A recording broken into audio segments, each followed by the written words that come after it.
dah buat trend lah. Sakit biasa tak sakit hati ya, tapi tak okey lah. Baik dah jumpa. Kita makan dekat Hajar Hajar.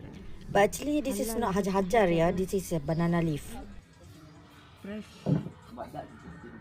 Hari kita orang peti tadi banyak pukul 5. Ni appetizer dia bagi. Brand apa? V-Font. Berapa harga dia? 25,000. Kalau tak ada tulis. Bukan, tak ada tulis. Berapa harga dia? 15,000. Lagi murah daripada tu. Mana tu banyak ah. Yang hitam dia tu sedap. Hitam. Oh. Tu udang. Dah. Tak ini dua. Asal kat mana? Asal Kedah. Orang Kedah. Orang Kedah. Berapa tahun dah ada je?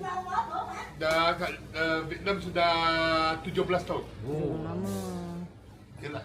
Okey, ambil 3-3. Apa nama? Tam. Tam. Panggil tamnya. Ya. Aisyah tadi tak apa wife you orang Malaysia sampai you seorang-seorang. Ya. Bahasa bagus kan? Oh, ada 6 bilik.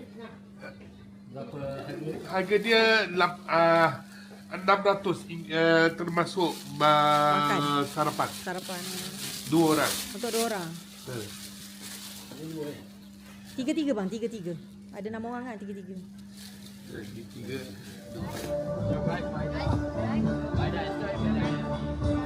Oh, ada show. Baida your bag.